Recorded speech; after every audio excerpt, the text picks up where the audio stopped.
자,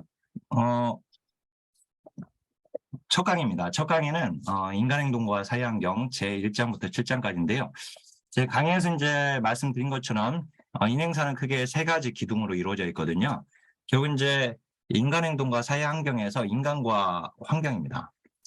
근데 이제 인간에 대한 이해를 하기 위해서 이 전생애적 발달 단계를 보게 되는 것이고, 태내기부터 노년기까지. 그다음 이제 인간 행동을 설명하는 주요 이론이라고 해서 성격 이론이라고 하는데, 프로이트부터 시작해서 이제 메슬로우까지의 이론들을 보게 돼요. 그 다음에 이제 환경에 대한 이해인데, 이 환경에 대한 이해를 위해서는 이론이 필요하거든요, 또. 그래서 그 이론이 바로 이제 체계 이론이고, 사회체계 이론, 그죠? 그래서 이 체계 이론, 체계 이론. 그 체계 이론은 결국 이제 그 환경에 대한 이해를 위해서 필요한 겁니다. 그래서 이게 세 가지 기둥으로 이루어져 있고요. 이번에 이제 첫 번째 기둥, 태내기부터 노년기까지 한번 문제 풀어볼게요. 그다음 이제 이 태내기부터 노년기까지는 각 단계마다 무조건 한 문제씩 문제가 출제가 된다고 보면 돼요.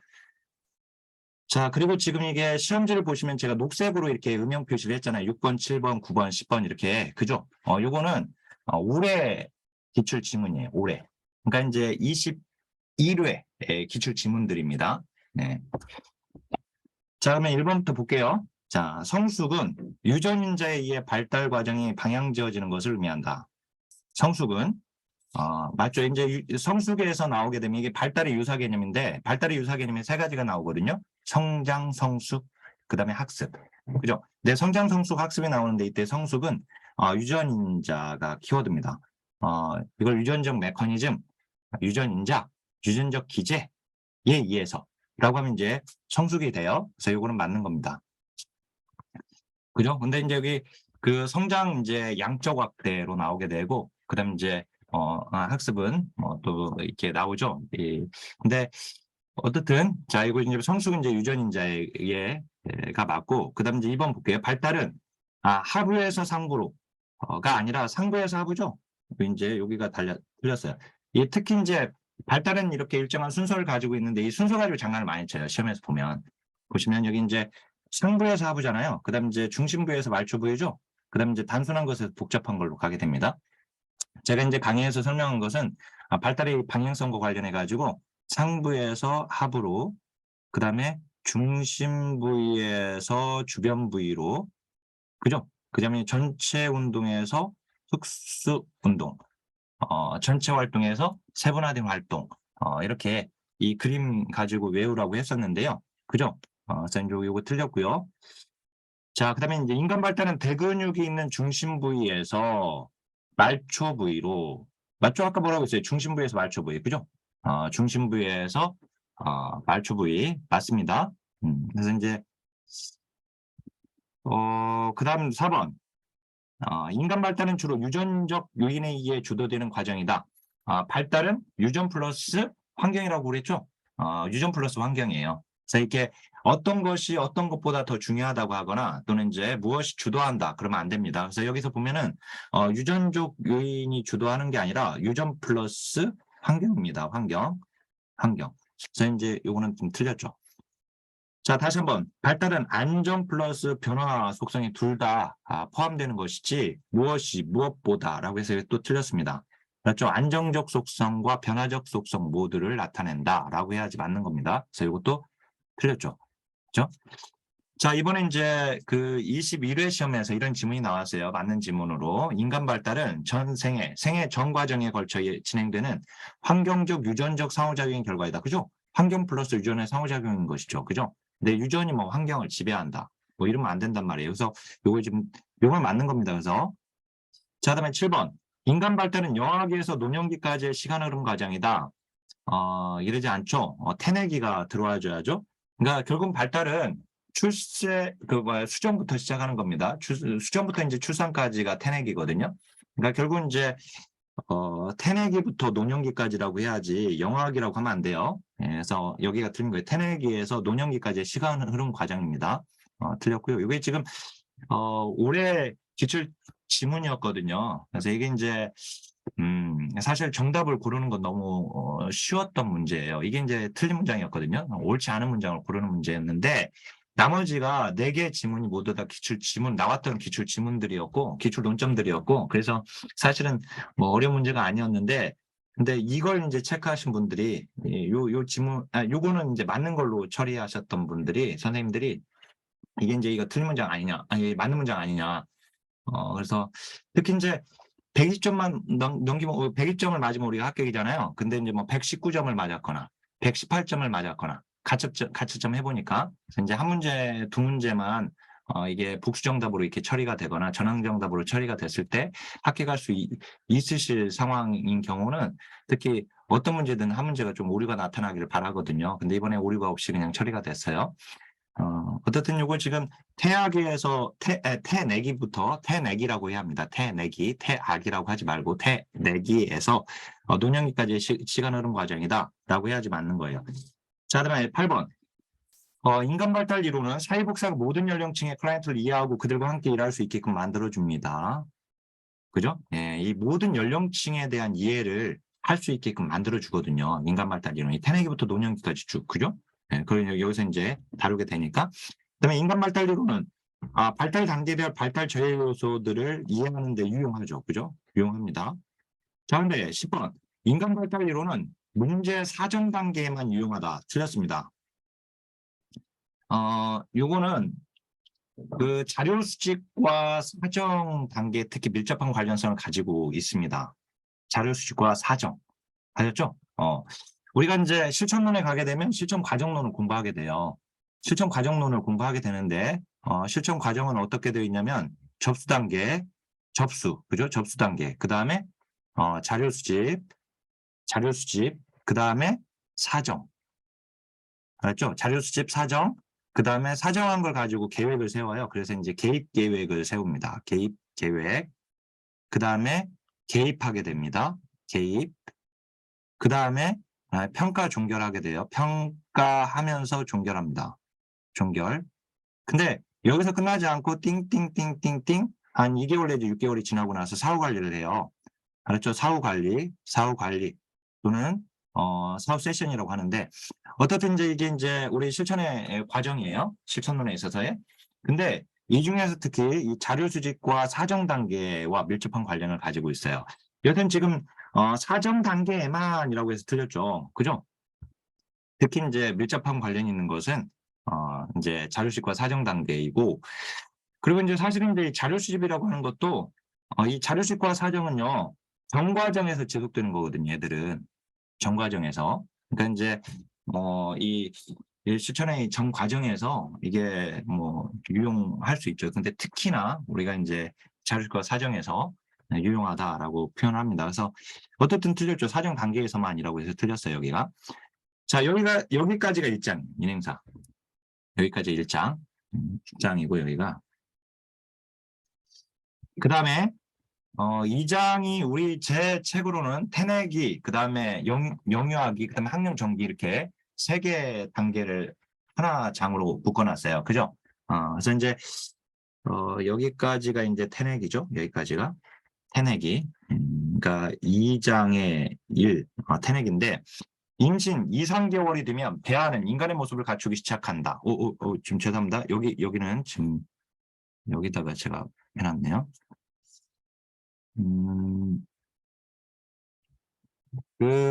임신 2, 3개월이 되면 잠깐만요. 2, 3개월이 되면 인간의 모습을 갖추기 시작한다. 그럼 맞죠. 맞는 건데 이거는 제가 이렇게 외우라고 했죠. 1개월, 2개월, 3개월, 4개월, 그럼 7개월 외우라고 했어요. 이거. 그렇죠? 1개월에서 7개월 중에 여기 1, 2, 3, 4, 그 다음 7개월을 알면 돼요. 1개월은 심장, 1개월의 심장, 그 다음에 2개월의 인간의 겉모습, 그래서 인간의 모습, 그죠? 인간의 모습이 갖추어지게 되고, 그 다음에 겉모습이 이제 완전 인간 모습으로 갖춰졌으니까요. 속이 꽉 차야 돼. 그래서 이제 모든 장기가 발달한다. 모든 장기 발달.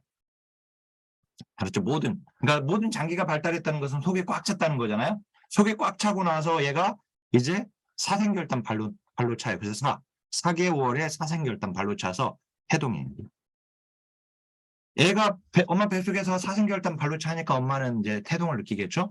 그다음 이제 7개월은 럭키 세븐이잖아요. 그죠? 럭키 세븐이니까 얘는 태어나도 살 수 있어요. 이때부터. 그래서 생존 가능 연령이에요. 여기가. 생존 가능 연령. 알았죠? 생존 가능 연령. 7개월이니까 210일이죠. 그래서 이제 조산된다 하더라도 인큐베이터를 통해서 살 수 있다. 이렇게. 네. 자, 그래서 이렇게 외우시고요. 그러면 이제 2개월, 3개월이라고 했으니 인간의 모습 갖추네요. 그죠? 아까 2개월 인간 모습 갖춘다고 했으니까. 그죠? 특히 저기 2개월하고 그다음 4개월하고 7개월이 잘 나와요. 아셨죠? 요거 반드시 외우시고. 그다음 이제 그 터너 증후군은 남아가 여기서 이제 터너가 나오면 남자가 나오면 안 되죠. 터너 증후군은 여자 거였죠. 제가 이제 강의 중에 뭐라고 그랬냐면은 통러 증후군 이렇게 생각하면 턱이 이렇게 넣어 있는 거예요. 이렇게. 그렇죠. 이게 목이 이제 이 증상이 보면은 터너 증후군은 그 머리와 이 어깨가 붙어 있다고 되어 있거든요. 목이 짧아서. 그러니까 이제 터너 증후군 이렇게 생각하면 여자인데 이런 걸 생각하면 돼요. 이렇게. 그러니까 터너 증후군은 일단은 여자 거다라고 하는 사실 알고 있어요. 그러면 이제 이 문제는 바로 틀린 게 보이잖아요. 그죠? 남아라고 했으니까. 남아가 XXY, XXXY 등 성염색체를 가져. 그러니까 X염색체를 더 많이 가진 남성이에요. 지금 보니까. 그죠? X염색체를 더 많이 가지고 있다 보니까 여성적인 특징이 나타나서 여성적인 2차 성징이 나타난다고 돼 있어요. 그래서 이거는 지금 제가 큰일 난다고 그랬죠, 이거. 예, 남한데 X염색체를 더 많이 가지고 있어서 여성적인 특징이 나타나서 유방이 발달하고 라고 했었어요. 그죠? 그러니까 이제 남자가 막 뭐 고환이 작고 유방이 발달하고 특히 이제 유방이 발달하면 막 그러면 이게 큰일 나잖아요. 그죠? 그러니까 큰일 난다. 큰일 난 건데 이건 남자 거고 왜 큰일 나냐 남자인데 이게 X염색체를 많이 가지고 있다 보니 여성적인 특징이 나타나서 큰일 났다. 그래서 클라이먼트 증후군을 이렇게 알고 있으면 됩니다. 여기가 그렇죠. 여기서부터 그러니까 여기는 클라이먼트 증후군이라고 했으면 맞았을 거예요. 그렇습니다. 자, 여기 성염색체 이상 증세라고 되어 있어요. 이 기출지문이 이때 처음으로 이걸 다루어 주었었거든요. 자,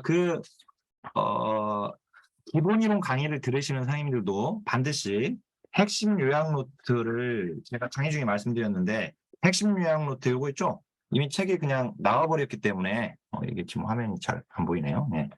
요 책. 그래서 핵심 이론 노트, 우리 이제 핵심 이론 노트를 제가 책을 좀 바꿨는데 요약이라고 하니까 너무 이거 요약돼가지고 이거 가지고 공부해도 되겠냐 이렇게 자꾸 질문을 해서 이게 단순 요약책이 아니거든요. 네, 그래서 핵심 이론책으로 지금 바꿔놨는데 책 명칭을. 근데 기본 이론 강의를 들으시는 선생님들도 기본서로 지금 공부는 하고 계시지만 이 책을 반드시 가지고 계시고 특히 이 강의 들으면서 제가 핵심 이론 노트 뭐 몇 페이지의 내용 나와 있는데요. 이런 얘기들 좀 할 거니까 같이 보시면 됩니다. 기본 이론 강의 들은 다음에 나중에 핵심 이론 강의 들은 다음에 이제 기본 이론 듣고 이제 핵심 이론 강의 듣고 그래서 총정리한 다음에 앞으로 이제 시험 볼 때까지는 계속 핵심 이론 노트만 계속 반복해서 보시면 되거든요. 네.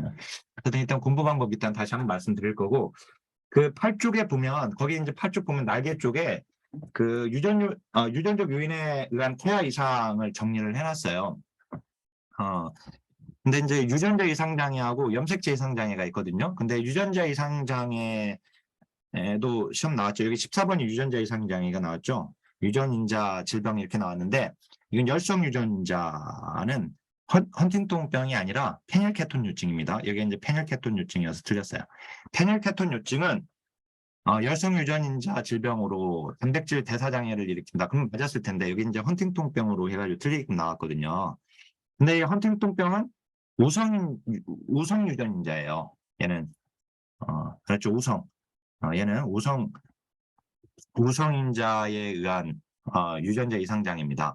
그래서 지금 페닐케톤 유증하고 지금 바꾼 거고, 그다음 여기 성염색체 이상 증세라고 돼 있잖아요.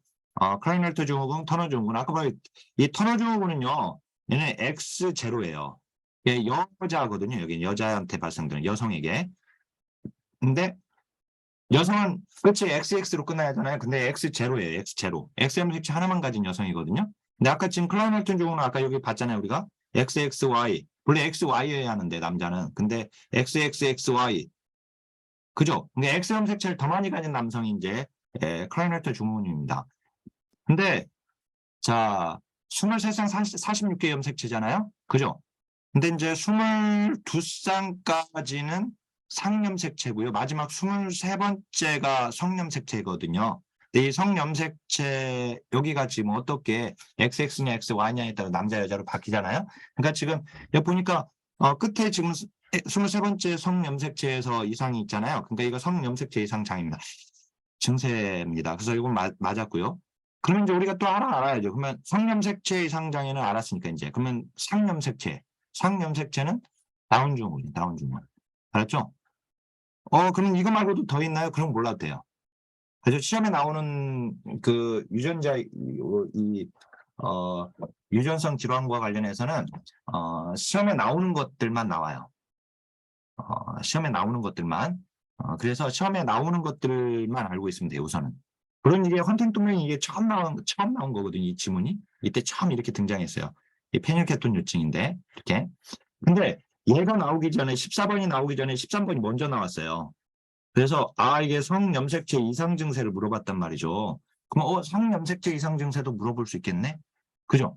그러면 이제 이것뿐만 아니라 이건 이제 염색체 이상 장애고 염색체 이상 장애 말고 이제 유전자 이상 장애도 물어볼 수 있겠네? 그래서 미리 이제 정리를 해놨었거든요, 제가. 시험에 항상 이렇게 조금씩 삐껴 나오기 때문에 어떻든 이렇게 나왔었습니다. 자, 그 다음에 자, 지금 첫 시간이니까 제가 좀 천천히 나가요. 문제는 지금 많은데 문제 수는 이제 앞으로 이렇게 친절하게 이렇게 막 나가지 않을 거예요. 그래서 보통 속도는 이렇게 나가긴 할 텐데 어떻든 이제 자 보시면 이제 여기 이제 영학입니다. 우리 시험에서는 지금 우리 강의에서는 제가 영유아기로 이렇게 강의를 했었죠. 0세에서 2세까지입니다. 이 영아기가 여기까지는 영유아기라고 우리가 공부했던 0세에서 2세. 자, 영아기는 그러니까 여기도 지금 2장의 두 번째 절입니다. 학령 전기까지가 2장이기 때문에 우리 책에서는 제 책에서는 자 그러면 영아기 프로이테 구강기 그죠? 여기 이제 맨 처음부터 시작해야 돼요. 그죠? 학자들 거 제가 무조건 외우라고 했어요. 일단 한번 제가 다시 한번 뒤에서 정리할 텐데 자 프로이트 구강기죠? 저 구강 남잠생 구강기부터 시작하니까 그죠? 에릭스는 신자소리죠? 그죠? 신자라면 솔선수범해야 한다. 근데 정말 친생자여야 한다. 이렇게 외우라고 했었는데 그죠? 그러면 신뢰감 대 불신감이라고만 외우면 안 된다고 그랬죠, 제가. 에릭스는 신뢰감 대 불신감의 시기를 발달 단계에서 유학이라고 했어요. 이 유학이 맞아요. 알았죠? 우리 시험에서는 유학이가 3세 6세로 나오거든요. 근데 에릭스는 영학이를 유학이라고 했어요. 그렇죠. 영유아기, 0세 2세를. 자, 그러면 여기, 그러니까 프로이트하고 에릭슨 맞았어, 지금. 근데 누가 틀렸어요? 피아제가 틀렸어요. 피아제는 여기가 감각운동입니다. 그죠? 전주잡기가 아니라. 그래서 여기가 틀린 거예요, 지금. 알았죠? 자, 그다음에 16번. 이게 우리 강의에서는 우리 책에서는 제가 영유아기로 분류를 하고 있어요. 이 시기 0세에서 2세까지를. 근데 기준을 잡아야 하기 때문에 그런 거예요, 기준을. 그러니까 책에 제가 정리한 대로 기준을 잡으시고, 다음에 이제 시험에 어차피 이렇게 연령이 주어지거든요. 우리가 공부했던 영유아기에 해당되는 부분이네. 그죠? 그 다음에 이제 영유아기 다음에 학령 전기거든요. 그렇게 외워놓는 게 더 좋아요. 여기 지금 유아기가 학령 전기거든요. 이렇게 외워놓으면 학교 들어가기 전이니까 학령 전기잖아요. 그죠? 근데 시험에서는 3세 6세를 유아기로 나오니까 뭐 3세 6세 이거 보고 우리 공부했던 학령 전기네 이렇게 보고 문제를 풀면 됩니다. 자 그러면 여기 보면 이제 영아기는 제1 성장급 등기 맞죠? 그죠? 여기가 제1의 성장급 등기, 청소년기가 제2의 성장급 등기, 그죠? 신체적으로 급격한 성장이 일어나요. 성장 급등기니까 성장이 빠르다라는 것이거든요. 그러니까 맞아요. 알았죠? 네. 자, 다시 한번 말씀드리지만 지금 공부가 안 돼 있어도 강의를 들으세요. 웬만하면 아셨죠? 공부가 지금 안 돼 있어도 상관없어요. 강의를 먼저 듣고 이렇게 수업도 이렇게 책 보시면서 공부하시면 됩니다. 그리고 이제 강의 들으시고 기본 이론.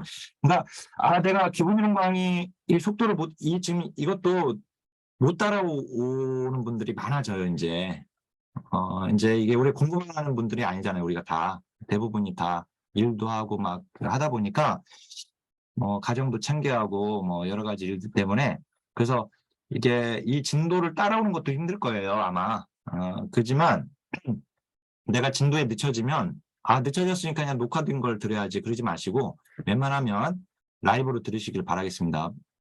네, 노래도 라이브가 좋잖아요. 네, 녹화된 것보다. 그러니까 자 보겠습니다. 여기 보면 영화기 자 생존 반사는 연화 반사, 빨기 반사, 바빈스키 반사, 모르 반사가 있다. 그럼 생존 반사 말고 또 반사 운동에 또 뭐가 있나? 그도 원시 반사가 있어요. 이 반사 운동을 지금 얘기하는 건데 반사 운동은 크게 두 가지입니다. 원시 반사와 생존 반사. 그럼 어디까지가 생존 반사냐? 여기 연화 반사와 빨기 반사까지 이 두 가지는 생존 반사가 맞아요. 그런데 바빈스키하고 모르 반사는 이 두 가지는 원시 반사예요. 그래서 틀린 겁니다. 자, 이렇게 반사 운동을 원시 반사와 생존 반사로 처음 물어봤던 지문이에요. 이게 삐껴 나왔던 지문, 평시에. 알았죠? 그전에는 원시 반사, 생존 반사를 구분해서 물어보지를 않았어요. 한 번도. 알았죠? 이 네 가지가 그냥 시험에 나왔던 거거든요. 그런데 이제 이때 처음으로 원시 생존 반사를 구분해서 물어봤어요. 그래서 이게 이제 틀렸는데, 자, 여기 이제 그 18번 보면 이제 21회 때 시험 나온 겁니다. 출생에서 1개월까지의 반사운동. 그저 신생아기 지금 얘기하는 거예요. 영유아기는 신생아기는 영유아기에 포함되어 있습니다. 의학적으로는 배꼽의 암은 2주까지를 신생아기로 보고요. 그 다음에 이제 발달 심리학에서는 여기 1개월, 즉 4주까지를 신생아기로 봅니다. 알았죠? 어떻든 영아기에 들어가고 있어요. 그죠? 신생아기 출생부터 1개월, 그래요. 4주까지를 보고 있으니까, 발달심리학에서. 자, 그러면 이제 이 바빈스키 반사, 입 부분에 부드러운 자극을 주면 자극 있는 쪽으로 입을 벌린다. 이것은, 저착기 반사 운동이에요. 근원 반사라고도 합니다. 바빈스키가 아니라. 사실은요, 이 지문이 지금 틀리게 나왔는데요. 이 지문은 바빈스키 반사가 워낙 시험에 많이 나왔던 것이기 때문에 이게 지금 바빈스키 반사가 아니라는 사실을 우리가 알아요. 이게 절착기 반사 이렇게 처음으로 등장했어요, 얘가. 그러면 이게 삐껴 나온 거거든요, 이게 이 지문 자체가. 그러면 이거 틀릴 수 있었을까? 그렇지 않아요. 틀리지 못해요.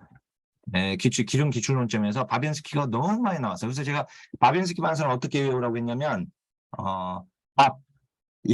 얘가 자, 바빈, 얘 철자가 이거거든요, 실제. 바빈스키가. 그래서 밥인스키. 제가 뭐라고 했냐면, 이게 스키를 타는데, 신발 안에 밥이 들어가 있어. 스키 신발에. 그러면, 끈적끈적할 거 아니에요, 밑이. 그죠? 그러니까, 오므렸다 폈다 하겠죠. 그러니까 이제 발바닥을 간지리면, 자극을 주면, 그러면 발바닥을 이렇게 위로 쭉 폈다가 다시 이렇게 오므리고 폈다 오므리고 이걸 얘기하거든요. 바빈스키. 그러니까 바빈스키는 아닌 거 뻔히 알잖아요. 이게. 그죠? 그래서 이제 설사 삐껴 나온다 하더라도 어려운 문제이지는 않다. 알았죠? 이렇게 삐껴 나오거든요. 조금씩. 지문 자체가. 그래서 여기 안 다뤘던 논점이. 그래서 어떻든 이거 틀렸습니다. 요건 지금 절착기 반사예요. 근원 반사라고 합니다. 근원 반사. 자, 그 다음 이제 영아기 보세요. 영아기 다시 한번 낯가림이 시작된다. 낯가림은요, 생후 5, 6개월에 시작되거든요. 5, 6개월. 그러니까 낯가림 시작된다. 맞죠? 그죠? 낯가림 다음에 분리불안이에요. 분리불안은 대상 영속성이 어느 정도 형성되는 9개월, 10개월에. 그죠? 예. 자, 그 다음 이제 유아기로 되어 있는데 여기까지가 유아기입니다. 그러니까 여기 학齡정기죠. 우리가 공부했던. 자, 여기서 조금씩 이제 속도를 좀 내볼까요? 네, 이 속도로 가면 너무 길어지니까. 자, 이 유아기 보면 피아제 구체적 잡기에 해당되며 상징적 사고가 시작된다. 자, 유아기, 여기는 전조잡기에 해당돼요. 그러니까 피아제. 전조잡기의 상징적 사고는 맞습니다. 여기는. 그런데 전조잡기거든요. 여기 구체적 조잡기라고 해서 틀렸습니다. 자, 이 유아기는 3세, 6세인데 프로이트로 보게 되면 여기는 항문기와 그다음 난근기가 포함되어 있어요. 항문기와 난근기. 항문기 내에 배변 훈련을 통해서 자아가 형성됩니다. 그래서 이렇게 외우라고 그랬죠. 그림 이렇게 그죠? 여기가 원초와 자아, 초자 그죠? 네. 그리고 이렇게 나눠보면 여기가 구강기, 항문기, 그다음 난근기 그죠? 항문기 때 배변 훈련을 통해서 원초로부터 자아가 튕겨나오고 자아로부터 초자가 튕겨나오는 이유는 난근기 때 웨디푸스 컴플렉스 때문에 그렇다. 그죠? 그런데 이렇게 이제 우리가 단계로 공부하게 되면 여기가 영유아기고 영유아기. 그죠? 그럼 여기가 학령정기. 이 두 가지가 학령정기. 그러니까 지금 우리 시험으로 보면 여기가 영아기들 0세에서 2세까지, 여기 3세에서 6세까지예요. 알았죠? 이렇게. 그러니까 지금 이 자아 개념이라고 나오면은요. 자아 개념. 자아가 만들어지는 프로이트에서 학문기인데, 그죠? 학문기니까 유아기가 맞네요. 그죠? 그 다음에 자아 존중감은 자아 개념의 하위 요소라고 그랬어요. 하위 요소. 얘를 구성하고 있는. 그러니까 당연히 자아 개념이 형성되면서 자존감도 형성이 됩니다. 그래서 맞습니다. 알았죠? 자아 개념의 기초가 형성된다. 여기서는 자아 개념의 기초가 형성되고, 여기는 자아 개념이 형성되고, 여기는 자아 개념이 발달한다. 그죠? 이렇게, 여기 이제 아동기로 가거든요. 여기가 아동기. 다음, 다시 한번 자아 개념으로 얘기하게 되면, 자아 개념으로 보게 되면, 자아 개념의 기초가 형성된다. 얘는 자아 개념이 그냥 형성된다. 그 다음에 여기 아동기부터는 자아 개념이 발달한다. 이렇게 공부했었습니다. 우리가 다. 자, 그 다음 이제, 여기 이제 전환적 추론 있잖아요. 이거 비합적 추론이라고도 해요. 근데 우리 시험에 이렇게 전환적 추론으로 시험에 나왔어요. 내가 동생을 미워하니까 동생이 아파버렸다. 자, 근데 이게 이제 전환적 추론은 전주작계 특징입니다. 따라서 맞습니다. 그죠? 네, 전주작계 특징이요. 자, 다시 한번. 유아기, 콜버기의 후임적 수준, 말도 안 되죠. 후임적 수준은 청소년입니다. 그죠? 아동기를 기준으로 잡으라고 했어요. 10세에서 13세. 아동기가 인습적 수준. 아동기 전은 전인습적 수준. 아동기 뒤는 후임적 수준. 그죠? 이렇게 잡으라고 했어요. 그래서 이제 근데 영유아기 여기서는 영유아기 0세 2세에서는 이 도덕이 발달하지 않아요. 알았죠? 여기 학령 전기로 와줘야지 도덕이 발달돼요. 여기 보면 프로이트 이론으로 보게 되면 프로이트는 이게 초자가 도덕이거든요, 얘가. 알았죠? 초자가 도덕이고, 그 다음 이제 피아제는 감정부형에서 전주작기가 이제 타율적 도덕성이고, 그 다음에 구체적 조작기가 바로 자율적 도덕성이거든요. 어렵죠. 제가 지금 이렇게 얘기하니까. 공부가 좀 안 돼 있어서 그래요. 나중에 공부가 되면 제가 막 이렇게 그냥 막 쏟아내는 이런 얘기들이 막 들어와요. 그래. 이렇게. 아직은 어려워요. 공부가 안 돼 있으니까. 안 외웠으니까. 암기가 돼야 돼요. 그래서 어떻든 여기 보면은, 자, 우리 철수를 배부를 수 없으니까요. 어렵다. 당연히 어려운 거예요, 지금. 알죠? 진짜 어려운 거예요, 지금. 네, 어려운 거고, 공부가 돼 있는 사람들은, 아직까지는 쉬운데? 예, 이럴 수 있고. 자, 그러면 여기 보면 콜버그, 후임적이 아니라 여기는 그냥, 여기 지금 보면 여기는 전입적 수준이에요. 알았죠? 전입적. 그래서 여기 틀린 겁니다. 자, 그 다음에 남아는 오이디푸스 컴플렉스, 여아는 엘렉트로 컴플렉스. 이번에 이제 나왔던 지문이거든요. 그죠? 남아, 오이디푸스, 여아, 엘렉트라인데, 뭡니까? 유아기가, 이게 지금 웨디푸스 컴플렉스거든요. 난근기 맞죠? 학령정기에 들어가잖아요, 이게. 그죠? 3세, 6세는 학문기하고 난근기가 같이 들어가요. 그러니까 맞죠. 그죠? 난근기 때 웨디푸스 컴플렉스, 그죠? 네. 근데 이제 중요한 것은 남아나 여아나 웨디푸스 컴플렉스라고 해요. 알았죠? 남아의 웨디푸스 컴플렉스, 여아의 웨디푸스 컴플렉스. 근데 여아의 웨디푸스 컴플렉스를 엘렉트라 컴플렉스라고도 하는 거예요. 알았죠? 그러니까 혹시라도 여기서 여아의 웨디푸스 컴플렉스라고 한다고 해서 틀린 문장이 아니에요. 여아는 엘렉트라인데 이러면 안 된단 말이에요. 알았죠? 그래서 남아나 여아나 모두 다 웨디푸스 컴플렉스인데 여아의 웨디푸스 컴플렉스를 엘렉트로 컴플렉스라고 한다. 이제 중요한 건 뭐예요? 얘들이 이제 난근기에 해당된다는 것이고, 난근기는 여기에 들어가고 있으니까 맞는 거죠. 그죠? 자, 그 다음에 성역할 인식이 시작된다. 제가 이거 뭐라고 했어요? 난근기 웨디푸스 컴플렉스의 결과로 만들어지는 거죠. 성역할에 대한 인식. 맞아요. 그죠? 맞아요. 무슨 말인지 알겠죠? 예. 자, 그 다음 이제 웨디푸스 컴플렉스의 결과, 동성애 부모와 동일시한다고 그랬어요. 그죠? 남아는 내가 여잔지 남자인지 여잔지 모르지만 아빠와 나이가 이 몸 모양이 같으니까 아빠를 따라하면서 엄마를 공유하려고 하는 것이고, 여아도 엄마가 자기 몸과 비슷하니까 엄마를 따라하면서 아빠를 공유하려고 하는 겁니다. 그 말은 여아는 엄마 역할을, 남아는 아빠 역할을 지금 따라하고 있는 것이기 때문에 지가 남자인지 여자인지는 모르지만 아빠 역할을 따라하고 있어요. 그래서 성 역할에 대한 인식이 좀 여기 생기고 학습하게 되는 겁니다. 자, 그다음에 이제 26번 보게 되면 유아학이 자, 콜버그의 도덕 발달 단계에서 보상 또는 처벌 회피를 위해 행동을 하는 시기이다. 아, 참 문장 어렵죠. 이건 뭐냐면 콜버그 도덕 발달 단계 보상 처벌 회피 단계는 1단계예요. 얘가 1단계. 콜버그의 도덕 발달 단계는 6단계까지 이루어져 있거든요. 근데 아까 제가 뭐라고 했냐면 콜버그는 이렇게 딱 잡으면 돼요. 인습적 수준. 알았죠? 인습적 수준 딱 잡아야 돼요, 여기를. 알았죠? 여기 근데 인습적 수준, 여기 인습적 수준이 아동기예요, 아동기. 알았죠? 네, 인습적 뒤에 나오면 후인습적 수준이 되겠죠, 당연히. 그죠? 뒤니까. 그죠? 이 전임, 아동기 전이면 전인습적 수준이 되겠죠, 당연히. 그죠? 아동기 전이 뭐예요? 학령 경기잖아요, 우리 공부할 때 지금. 그죠? 아동기가 뭐예요? 청소년기잖아요, 청소년기. 그죠? 그래서 청소년기 후인습적, 학령 경기가 전입적인데 여기서 이제 단계로 나누게 되면 이렇게 되는 거예요. 각각 2단계씩이에요. 그래서 1단계, 2단계, 3단계, 4단계, 5단계, 6단계예요. 그러니까 지금 제가 아까 뭐라고 했어요? 이게 지금 복종처벌 회피 지향 도덕성은 얘는 1단계에 해당되니까 전입적 수준이 맞고 따라서 학령 전개에 맞는 거예요. 알았죠? 맞는 겁니다. 콜버그 외워야겠네요. 그죠? 외워야 되는 거예요. 그죠? 네. 자, 강의가 조금 너무 길어지는데 이렇게 되면 조금만 더 빨리 나갈게요. 이제 잠깐만요. 자, 다시 한번 27번 보게 되면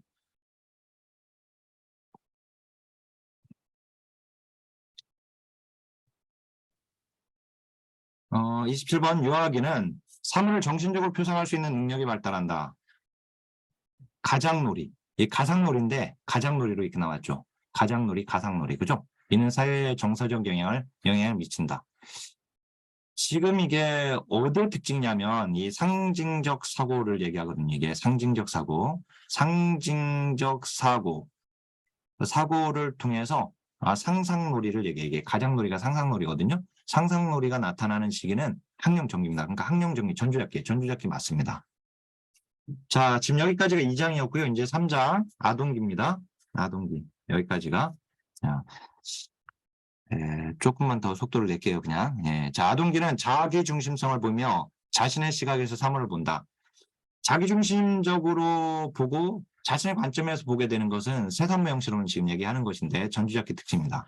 전주잡기는 학령 정기입니다. 알았죠? 유아기를 얘기해요. 여기서 보면 3세, 6세 그거 틀린 겁니다. 자, 제1의 반항기는 3달의 시기. 바로 3세에서 4세 걸음마기를 얘기하는 건데 학령 정기에 속하고 있어요. 여기가 3대의 시기. 그래서 3세에서 4세에는 애들이 말이 많고 움직임이 많고 그 다음에 반항을 많이 해요. 이때 자율성대 수치심이거든요. 에릭슨을 보게 되면 자율성이 만들어지는 시기인데 성인이 봤을 때에는 이게 이제 반항하는 것처럼 그것을 보이는 거죠. 그죠? 그래서 이제 여기 보면 제1의 반항기는 학령 정기예요. 그러니까 학령 정기 3세에서 6세 아이들이 정확하게는 이제 3세, 4세 3다의 시기에 들어가는 것이고 근데 이제 학령 정기로 알고 있으면 돼요. 그래서 제1의 반항기는 여기고 그죠? 제2의 반항기는 이제 청소년기고요. 그래서 여기 지금 틀렸습니다. 자, 타인의 입장을 고려하지 못한다. 아동기는요, 구체적 조작기거든요. 구체적 조작기는 자, 제가 지금 좀 이게 어차피 녹화하니까 좀 빨리 나갈게요. 지금부터는. 빨리 나가면 많이 적어 놓으세요, 그냥. 그리고 이제 강의를 다시 재탕 들을 때에도, 다시 한번 들을 때에도, 한번 쭉 보시면서 한번 들어보시면 좋을 것 같고요, 이제. 네. 이 타인의 입장을 고려한다라고 하는, 타인의 입장 고려라고 하는 거, 여기가 이 사회적 관점 수용 능력인데 중앙 수용 능력이라고도 합니다. 그것과 관련되어 있고요. 이건 지금 탈중심성과도 관련되어 있어요. 그러니까 이제 여기가 아동기 구체적 조작기에는요, 이게 타인의 입장을 고려가 가능해요. 못한다고 하면 틀립니다. 이 전주적기 이제 자기중심성, 세상무형 실험에서 이제 자기의 관점으로만 보게 되는 것이고요. 알았죠? 그다음 이제 여기 아동기, 조합기술 획득으로 사칙 현상이 가능하다. 자, 아동기 구체적 조작기에는 조합기술을 획득하게 됩니다. 이 조합기술은 수를 조작하는 능력으로 사칙현상을 얘기하는 더하기 빼기 곱하기 나누기를 얘기하는 거예요. 그래서 사칙현상이 가능해진다. 맞습니다. 됐죠?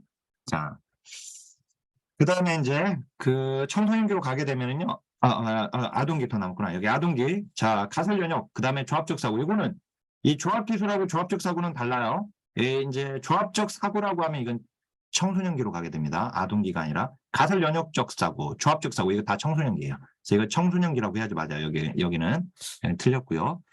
자, 아동기 11세, 12세면은요, 이 초등학교 5학년, 6학년 때거든요. 그죠? 그러니까 이제 이때쯤 보면 여자 아이들이 더 성숙되어 있죠. 그죠? 그래서 이제 여아가 남아보다 몸집이 더 큰 경우가 많다. 그죠? 맞습니다. 자, 청소년기로 가게 되면,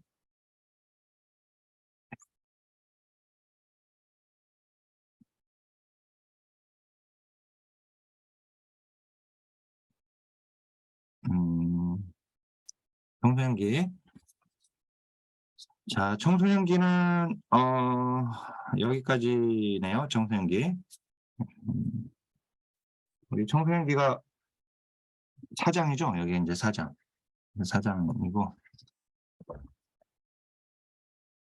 청소년기 보면 2차 성징은 여성의 난소, 나팔관, 자궁질, 남성의 고환, 음경음낭. 물론 이제 이거 생식기와 관련된 것은 이건 1차 성징이거든요. 근데 이걸 2차 성징으로 볼 수 있냐? 2차 성징입니다.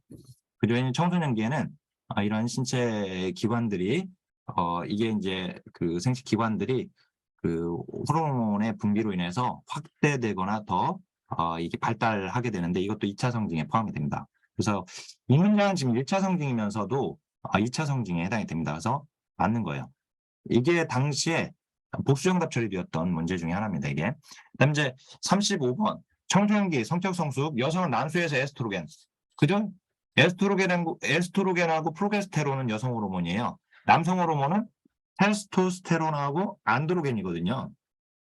근데 여기 보면 여성의 난소에서 에스트로겐은 분비되었어요. 맞네요. 여기는. 근데 이게 틀렸죠. 이게 나왔는데 이 당시 뭐 이런 것까지 문제가 나오냐 이렇게 생각할 수가 있잖아요. 그죠? 예. 근데 이런 것까지 나와요. 그리고 이제 이런 것까지 나왔을 때 정답은 너무 쉬웠어요. 사실은. 근데 이제 정답 못 고르면 이제 뒤에서 어려운 거예요. 막. 그래서 이제 사실은 당연히 맞출 수 있는 문제가 였는데 초경이 제일 뒤로 와요. 여기서 가슴발육, 그다음에 음모, 겨드랑이, 채모, 그다음에 초경입니다. 순서로 보게 되면 틀렸어요. 자, 청소년기 이상적자하고 현실자 있죠. 이상적자와 현실자를 구분한 학자는 바로 로저스예요. 그렇죠. 로저스 현상학 이론에서 로저스가 우리 선생님 지금 이거 출력을 했으면은요. 출력을 제가 미리 올려놓으니까 출력을 해놓으면 이걸 여기다가 좀 많이 적으세요. 그렇죠. 강의 들을 때도 적어놓고 그다음에 이제 다시 한번 개인적으로 또 공부할 때 또 활용하시면서 자, 여기 보면 이제 이상적자, 현실자로 구분하는 학자는 누구다? 로저스다. 알았죠? 현실자는 지금의 나의 모습. 이상적자는 앞으로 내가 되기를 보는 나. 그죠? 되기를 원하는 나. 근데 현실자와 이상적자가 괴리가 있게 되면 이때 자아가 불안을 경험하게 되고 그래서 방어기제를 사용합니다. 이 방어기제는 본래 프로이트 거잖아요. 근데 로저스도 방어기제를 얘기해요. 이걸 얘기하면서. 근데 어쨌든 지금 이건 로저스의 개념인데 근데 청소년기에 이 괴로로 인해 갈등이 많습니다. 맞아요. 자, 추상적 이론과 관념적 사고 사상에 빠져 부정적 정서를 경험한다. 이것도 맞아요. 왜냐면은 청소년기에는 이건 형식적 조작기인데 형식적 조작기 가설 연역적 사고를 하게 되고요. 그래서 이제 앞으로의 자기의 장래 미래에 대해서 자꾸 고민을 하게 되고 여기 추상적 사고라고도 하거든요. 여기가 추상적 사고, 네, 가설 연역적 사고. 네, 어떻든 이거 맞습니다. 그다음에 질풍 노동이잖아요. 부정적 정서. 그다음에 이제 38번 상상적 청중과 개인적 우화. 이거 청소년기의 자아중심성의 특징이에요. 알았죠? 자아중심성은 전두적기에만 있는 게 아니라고 그랬죠? 내용이 다른 자아중심성이 각 단계마다 있단 말이에요. 근데 이제 청소년기의 자아중심성의 대표적인 게 바로 상상적 청중과 개인적 우화예요. 이건 자기중심적인 것을 중심성을 얘기하는 거지 타인을 배려하는 게 아닙니다. 들렸죠? 자, 39번 다른 사람이 경험하는 위기가 자신에게 절대 일어나지 않는다. 이게 바로 개인적 우화예요.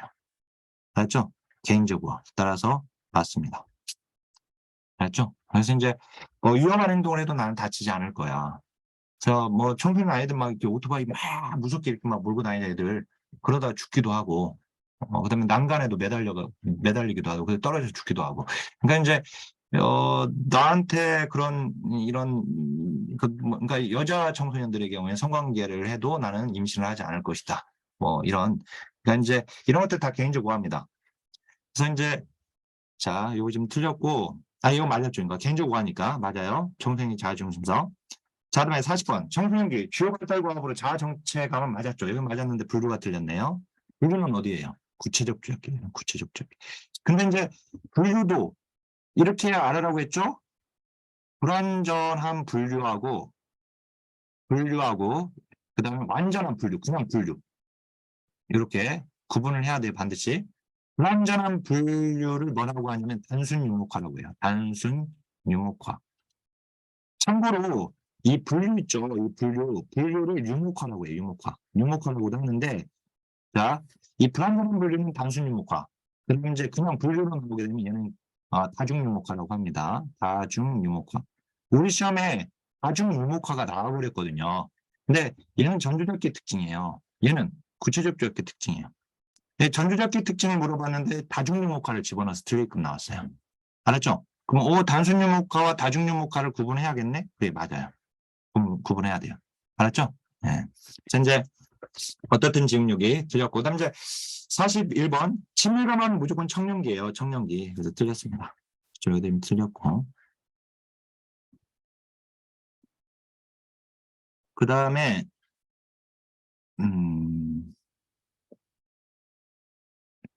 여기 이제 여기죠. 여기서부터 청룡기 여기까지입니다. 청년기, 아동기 이후의 인생의 과도기로 신체 성적 성폭이 빠르다면 성장급 등기만 빠르다라는 표현을 쓸 수가 있어요. 근데 성장급 등기는 딱 두 가지거든요. 제1의 성장급 등기, 영유아기, 그죠? 그다음 이제 제2의 성장급 등기, 청소년기. 그러니까 이건 청소년기. 청년기가 아니라 틀렸습니다. 아동기 이후니까 아동기 이후에 빠른 건 뭐예요? 청소년기밖에 없잖아요, 그죠? 네. 청년기는 이제 정점이고 청소년기 빠르다는 표현을 쓸 수 있는 것은 성장 급등기밖에 못 쓴다, 알았죠? 이렇게 알고 있습니다. 자, 그다음에 이제 여기가 성인기로 나와서 이번에 보니까 근데 연령이 주어졌잖아요, 이렇게. 그죠? 그러니까 이제 청년기가 아니잖아요, 여기. 그죠? 19세부터 39세까지가 청년기예요. 그래서 청년기를 얘기하네. 그죠? 청년기니까 신체적 기능이 최고조에 달하고 정점이다. 정점인데 쇠퇴하기 시작한다. 쇠퇴하기 시작한다. 라고 했으니까 맞죠? 정점 찍고 꺾여요, 여기서. 그러니까 맞아요, 여기가. 맞죠? 자, 그다음에 청년기. 부모로부터 심리적, 경제적으로 독립하여서 자율성을 성취하는 시기다. 맞죠? 그죠? 그러니까 우리가 자율성대 수치심의 시기는 본래 어디예요? 에릭슨으로 따지면 신자솔이거든요. 그죠? 그리고 신자솔. 오늘 이제 첫 시간이니까 그러는데 여기 지문 지금 보면서 어떤 느낌 드세요? 이게 지문이 이게 수준이 있는 지문들이에요, 다. 그죠? 네, 수준이 있는 지문들이에요. 그리고 제가 올해 기출지문에서도 좋은 지문들을 또 골라서 넣었어요, 여기다가. 골라서 넣었기 때문에 더군다나 이 문제 쉽지 않아요. 근데 공부가 되면 이제 반복해서 보다 보면 여기서 나왔던 게 이런 것들이 다구나. 이걸 이제 깨닫게 될 거니까요. 자, 어떻든 이 자율성대 수치심이라고 하는 것은 학령 전기에도 해당이 돼요. 피아제로 그 에릭슨으로 보게 되면. 근데 어떻든 이제 청년기에 부모로부터 독립하려고 하는 그 자율성 맞습니다. 그다음 이제 이 중년기로 넘어왔으면 중장년기 여기까지가 6장입니다. 여기까지가 노년기고요. 7장이고 자 중장년기 성격이 성숙해지고 성적 정체성이 확립되어버린다. 확립되어버리는 건 청년기라고 했어요. 청년기 아시죠? 지가 남자인지 여자인지는 알고 결혼을 해야 할 거 아니에요. 그죠? 이렇게 생각하면 돼요. 맞죠? 그러니까 성 정체성이 확립이 되고 결혼을 해야 할 거 아니에요. 이 청년기가 이제 주요 과외 결혼이거든요. 중년기 다시 한번 정서 변화가 매우 심하고 전인적 도덕기다. 전인적 도덕기는 학령 전기예요. 아까 뭐라고 했어요? 제가 인수적 수준 딱 아동기로 잡아버려야 돼. 아동기. 알았죠? 아동기 전이니까 전인적 수준은 학령 전기죠. 그죠?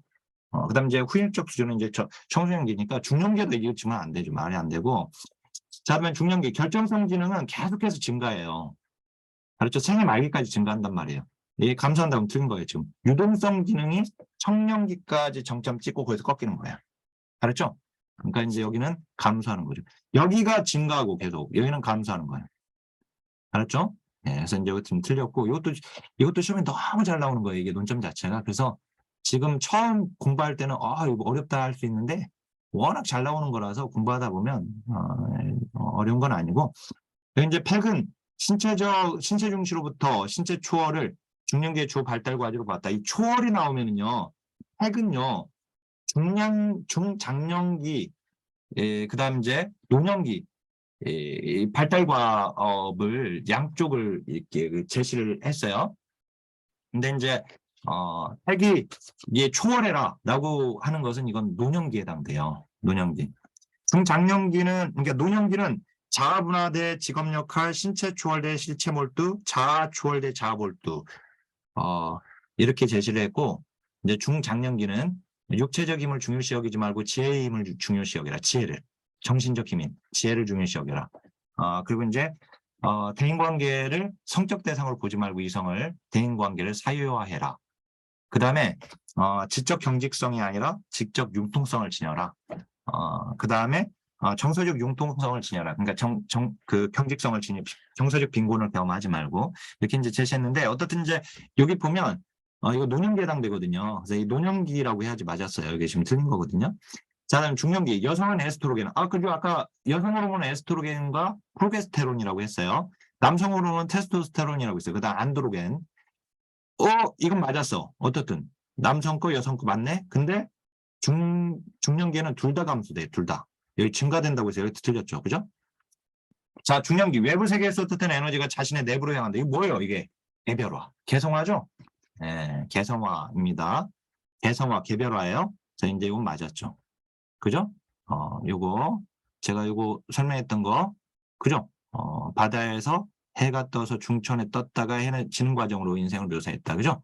요거 그래서 이게 바다인데 어머니의 자궁으로 묘사하면서 어머니의 자궁으로부터 나와서 인생의 오전 시기를 살고 인생의 오후 시기를 살아가는데 여기서 이렇게 인생의 오전 시기에는 외적이고 물질적인 것에 자의 초점이 있다가 여기서 찌릿찌릿 35세에서 40세 중년기에 도달한다고 했거든요. 유용은 이때 중년기에 들어가면서 이제 내적이고 정신적인 것에 자의 초점이 바뀐다. 이게 바로 개성화예요. 지금 제가 설명한 개성화죠.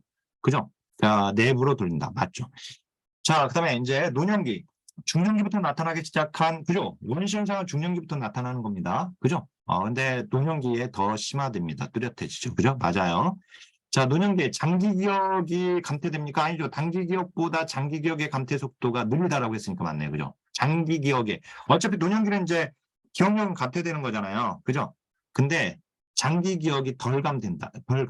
그죠? 단기 기억과 최근 기억이 빠르게 감퇴되고, 그죠? 이제 이거 맞는 거네요. 자, 노년기 주요 과업은 이제까지의 삶을 수용하는 거 맞습니다. 그 다음에 수면 시간은 감소하는 거죠. 연령 증가하면. 그죠? 이건 뭐 우리가 다 경험하는 것들이니까요. 자, 그다음에 생활에 대한 회상이 증가하고 사고의 융통성이라고 하면 안 되죠. 경직성이죠. 여기가 틀린 거예요, 지금. 그죠? 자, 팩은 에릭슨의 7단계와 8단계. 즉, 에릭슨은 중장년기와 노년기를 구분했거든요. 에릭슨은 총 8단계거든요. 근데 7단계, 8단계를 묶어가지고 7단계를 제시했어요. 누구? 팩은. 그렇죠. 에릭슨의 7단계와 8단계를 통합했어요. 알았죠? 그래서 이제 이게 나왔던 거예요. 그래서 구분했다. 틀렸어요. 자, 그 다음에 이제 빵꾸 체크입니다. 자, 빨리 끝낼게요. 어떻든 최대한 강의는 지금 이제 OX, 여기 빈칸 넣기는 금방 끝낼게요. 빨리.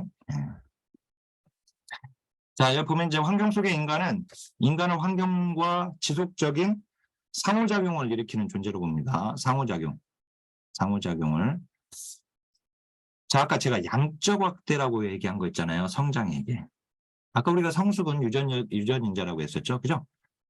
즉 간접적인 훈련. 그죠? 예. 그래서 이제 여기는 학습입니다.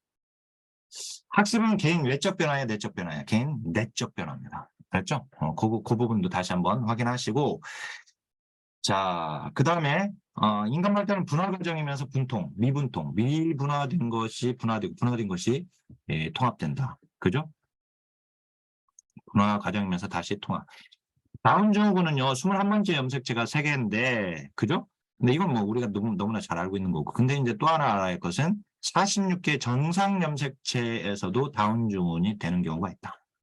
알았죠? 거기까지 알아야 돼. 알았죠? 거기까지. 그러니까 다운 증후군은 무조건 47개만이냐? 그렇지는 않단 말이에요. 46개 염색체인 경우도 다운 증후군이 있단 말이에요. 아셨죠? 자, 그다음에 62번. 자, 이게 지금 번호 이게 숫자가 지금 잘못돼가지고 제가 시험지는 다시 올릴 거예요. 파일 다시 올릴 거니까. 아셨죠? 제가 강의 끝나면 네이버에 올릴 거예요. 네이버 카페에. 그러니까 내일 바로 뭐 다운로드 받고 강의도 들을 수 있게끔 올릴 거니까 그러니까 보통 강의 끝나면 제가 이렇게 강의 끝나면 바로 잘 수도 있어요. 피곤해가지고. 근데 이제 그러면 그 다음날 오전에 가는 거고 올려지는 거고 어떻든 또 막 왜 빨리 안 올리냐 막 그러지 마시고 혹시 제가 최대한 빨리 올릴게요. 여기 보면 이제 5번 염색체에 짧은 부분이 없는 거, 이 묘성증후군이에요. 묘성증후군. 고양이 울음소리라고 되어 있죠. 묘성증후군. 묘성증후군입니다. 예. 자, 혈우병은 남성에게만 발병하죠. 근데 이제 여기 남성도 중요하긴 한데 여자 거냐 남성 거냐 이게 여성 아니죠. 근데 이제 X염색체 열성 유전자인 것도 좀 알았으면 좋겠고. 그 다음에 이건 기형 발생 물질입니다. 기형 발생 물질이란 환경적 매개 심각한 손상을 일으키는 환경적 매개물. 자, 이 큰 소리를 내면 마지막에 보니까 팔과 다리 움츠린다라고 되어 있어. 껴안는다고 되어 있죠. 껴안는 반사 운동, 모르 반사. 그죠? 모르 반사. 오빠 몰라 하면서 껴안는다. 그죠? 그다음에 손에 닿는 것을 움켜쥐고 놓지 않으려는 반사 운동. 이번에 나온 거거든요, 이게. 이번에. 네, 파악 반사. 파악 반사 처음 나왔어요, 이게. 파악 반사. 아예 손가락 이렇게 잡으면 꽉 잡잖아요. 매달릴 정도로 잡잖아요. 딱 그죠? 네, 그거 지금 얘기하는 건데. 자, 그 다음에 이제 67번. 새로운 목적을 성취하기 위해 친숙한 행동이나 수단을 사용하여 의도적이고 목적 지향적인 행동이 목적 지향적인 행동이 출현한다? 뭐예요? 이거 2차 도식 해분기. 그죠? 2차 도식 해분기. 그 다음에 68번. 행동하기 전에 먼저 머릿속에 생각한다라고 상징적 표상 사용할 수 있대. 뭐이고? 감각운동기 마지막에서 상징적 표상 사고가 시작된다. 그죠? 뭐예요? 피아제와 이날드가 6단계로 더 구분, 감각운동기를 6단계로 더 구분했거든요. 마지막. 감각운동기 세분한 6단계 마지막. 바로 통찰기입니다. 그죠? 통찰기. 그렇죠? 그 다음에 이제 이 69번. 유아기에는 영아기에 비해서 성장 속도가 어떻게 돼? 영아기가 빨랐으니까 그 다음에 유아기는 둔화되겠죠. 그러니까 여기서는 이제 완만해진다. 이게 둔화가 아니라 완만입니다. 이게 완만해진다. 그러니까 속도가 느려진다 이거예요. 알았죠? 네. 왜냐면 영아기가 빨랐잖아요. 제1의 성장 단계니까, 그죠? 그다음 이제 유아기 3세에서 6세까지 융의 아동기죠? 네, 아동기예요. 융은 아동기까지가 다 아동기예요. 그러니까 우리가 구분했던 0세에서 2세의 영유아기, 그다음에 학령 3세에서 6세까지의 학령정기, 그다음에 7세에서 12세 초등학교 시기인 7세에서 12세, 그러니까 12세까지 모두가 아동기. 그러니까 융의 발달 단계 구분에서는 영유아기도 아동기, 학령정기도 아동기, 아동기도 아동기. 알았죠? 그렇게 외우면 돼요. 자, 그다음에 아동기는 프로이트로 보게 되면 이때 조용한 시기거든요. 그래서 잠재기라고 합니다. 이를 잠복기, 잠재기. 에릭스는 근면성대 열등감. 그다음에 콜버그는 아동기 인습적 수준 잡으라고 그랬죠. 제가 인습적 수준이에요. 자, 72번. 아동기의 단체놀이를 통해서 단체놀이입니다. 단체놀이. 그러니까 이제 학령정기의 상상놀이 쪽 아까 가장놀이 우리 공부했던 가장놀이 다음에 집단놀이. 그러니까 3세에서 4세까지가 가장놀이, 상상놀이고 그 다음에 5세에서 6세까지가 집단놀이에요. 그 다음에 아동기 보게 되면 단체놀이, 이거 팀스포츠라고도 합니다. 단체놀이. 단체놀이를 통해서 이제 노동배분을 배운다. 그 다음에 이제 아동기 피아제, 피아제는 감정구형이거든요. 감정구형인데, 자, 이 피아제는 도덕성 딱 2가지밖에 얘기하지 않았어요. 여기가 타율적 도덕성, 여기가 자율적 도덕성. 그러니까 아동기니까 구체적 조작기거든요. 그러니까 자율적 도덕성입니다. 자율적 도덕성. 자, 무엇은 태어나면서 생식기의 남자, 여자를 구분할 수 있는 신체의 성적 특징이지만 1차 성징을 얘기합니다. 1차 성징. 2차 성징은 사춘기가 시작되면 성 호르몬의 분비에 의해서 나타나는 신체 성적 특징을 얘기합니다. 마르시아가 이제 자아정체감 유형 위기를 경험하지 않고 의사결정도 못 내리게 되는 상태. 정체감 혼란이죠? 정체감 혼란입니다. 자, 그 다음에 76번. 자의식을 지나치게 과장한 나머지 자신의 행동이 모든 사람의 관심 대상이다. 내가 무대의 주인공이다. 다른 사람들은 청중이다. 상상적 청중을 얘기합니다. 청소년기의 상상적 청중이죠? 여기. 자, 청년기. 에릭슨의 발달 단계에서 친밀감 대 고립감의 시기죠? 친밀감입니다. 청년기는요, 무조건, 여기는 결혼이 발달 과제예요. 결혼. 그래서 친밀감은 무조건 청년기. 알았죠? 결혼하려면 어떻게 이성교제 해야죠. 이성교제와 결혼을 위한 심리적 기제. 바로 청년기예요. 알았죠? 그래서 이제 여기 막 뭐예요? 친밀감 대 고립감. 자, 그다음에 스턴버그는요, 애정 발달 이론에서 친밀감, 그 다음에 열정, 그 다음에 전념. 그죠? 전념 또는 헌신이라고도 합니다. 헌신. 그렇죠? 예. 그 다음 이제 그 청년기의 주 발달 과업은 진로 및 직업 선택, 혼인 준비 등과 같은 신체적 요소보다는 사회문화적 요소들이 이게 사회 문화적 요소. 자, 팩은 중년기를 성공적으로 적응하기 위한 조건으로 육체적인 힘이 아니라 지혜를 중시한다. 지혜가 바로 이제 정신적인 힘입니다. 육체적인 힘이 아니라 정신적인 힘인지. 자, 아까 자아가 외적 물적에서 내적 정신적 차원으로 바뀌는 거 이게 뭐예요? 개성화.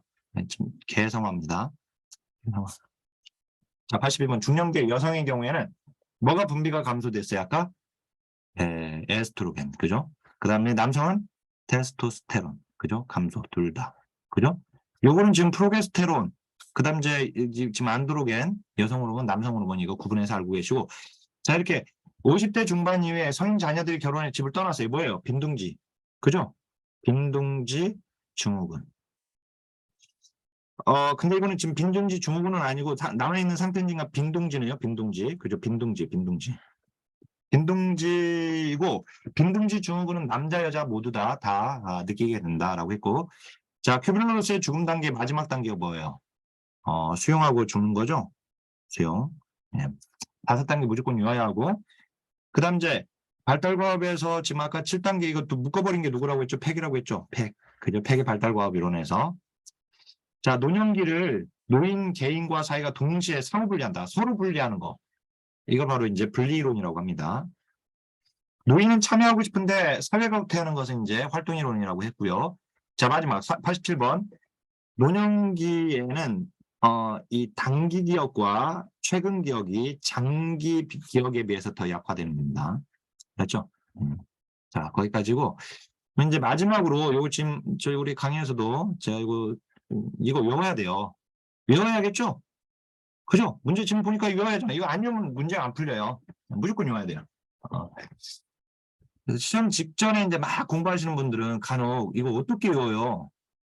저 암기가 딸리는데 이거 어떻게 외워요? 이렇게 말씀하시는 경우가 있는데 외워야지 문제가 풀려요. 안 외우면 문제 안 풀려요. 자, 여기 보면 보세요. 여기 이제 프로젝트는 구, 항, 남, 잠, 생 이렇게 그대로 가면 됩니다. 구강기, 항문기, 남근기, 잠재기, 생식기, 그죠? 사실 이제 프로젝트의 연령 있잖아요. 이 연령은 시험에서 쓸 데 없어요, 사실은. 쓰일 만한 곳은 이해를 위해서 좀 쓰일 만한 곳이 꼭 있는 부분이 있지만 직접적으로 관련은 없어요. 직접적으로 뭐 이걸 외워야 하거나 그러지는 않지만, 근데 여기 보면 1.5세만 외우면 돼요. 그러면 이제 1.5세에서 3세, 3세에서 6세 배수잖아요, 배수. 그죠? 6세에서 12세, 12세 이상. 그지만 사실은 프로젝트는 12세까지, 이거 지금 청소년기까지밖에 분류를 하지 않았어요. 알았죠? 여기까지. 자, 에릭스는 이렇게 외우라고 했어요. 신자라면 솔선수범해야 한다. 근데 정말 친생자여야 한다. 이렇게 실감 대 불신감, 자율성 대 수치심, 솔선성 대 죄의식, 이 주도성이라고도 하는데요. 근면성 대 열등감, 정체감 대 정체감 혼란, 친밀감 대 고립, 소외, 그죠? 생산성 대 침체, 자아통합 대 절망. 알았죠? 이거 무조건 유아야 되고, 근데 아까 제가 유학이 나왔잖아요. 유학이. 이 시기 여기 유학 에릭슨 유학이라고 한다. 그죠? 아까 에릭슨 유학이라고 나왔잖아. 아까. 그죠? 맞단 말이에요. 여기가. 요것만 외우면 될 것 같고, 나머지는 뭐 안 나오고. 이건 이제 여기 피아제는 이제 전, 구, 형으로 외우면 되고요. 알았죠? 근데 이제 이게 전주적기는 정개념적 사고 단계와 직관적 사고 단계로 또 나뉩니다. 알았죠? 이거는 제가 아까 뭐라고 했어요? 아동기 인습적 수준 잡으라고 했죠. 그 전은 전일적 수준, 뒤는 후일적 수준. 알았죠? 예. 이건 다 뭐라고 했어요? 아까 아동기 전까지가 다 뭐다? 다 뭐다? 아동기다. 알았죠? 이렇게 외우시면 돼요. 예. 여기까지 외울 필요는 없고 융은.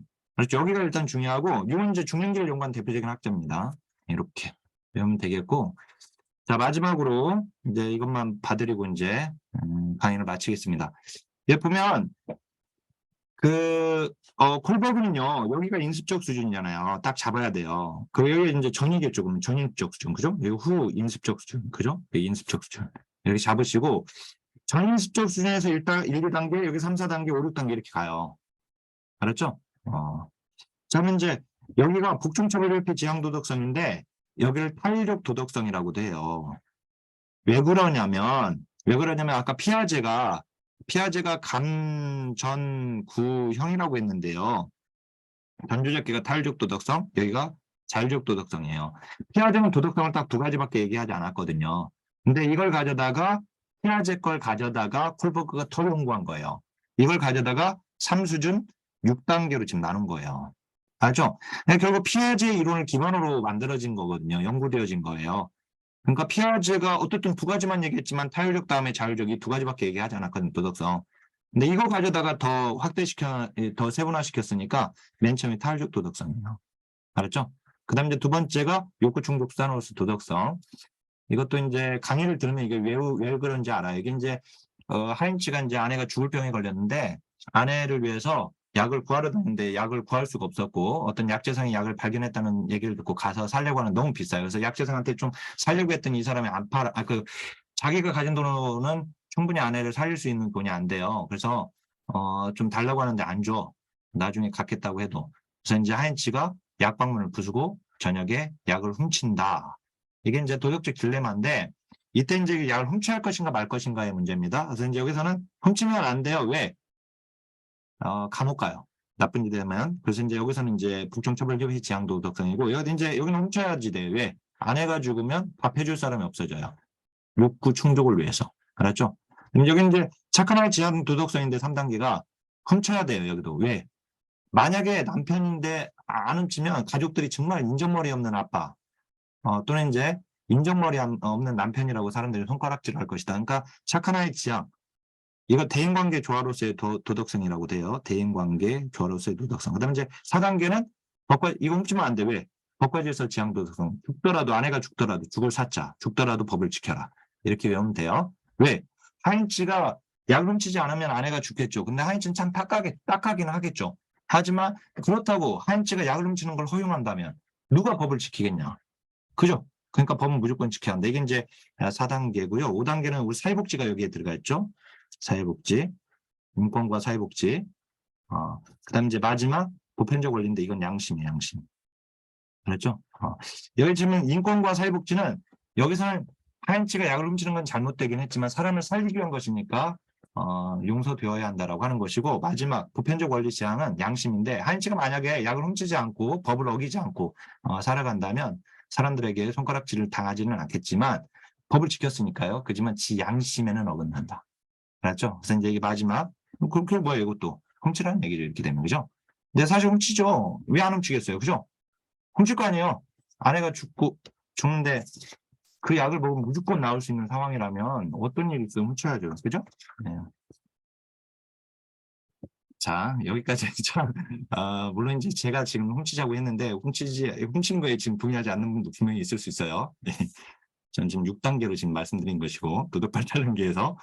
자, 강의를 지금, 첫 강의는 여기서 마치겠습니다. 지금 강의가 좀 많이 길어졌는데, 예상보다. 보통 강의가 제가 30분에 끝낸다고는 하지만 지문을 좀 많이 다뤄드려요. 앞으로도 매 강의에서. 그래서 좀 강의가 길어질 수도 있습니다. 아셨죠? 오늘은 좀 앞에 막 이것저것 얘기를 해서 그러는데 어떻든 1시간 안에는 끝낼 거기 때문에 10시에 시작되면은요. 10시 반에 무조건 끝난다고 생각하지 마시고 11시에도 끝날 수도 있다라고 하는 그 좀 여유를 가지고 참여를 하셨으면 좋겠고요. 예, 일이 있거나 빨리 자야 하는 경우에는 그냥 이제 주무시고 그다음 이제 녹화된 걸 들으시면 됩니다. 자, 그러면 강의는 우선 여기서 이제 중단하겠습니다. 자, 잠깐만 이제 녹화 제가 중지할게요. 기록 중지합니다.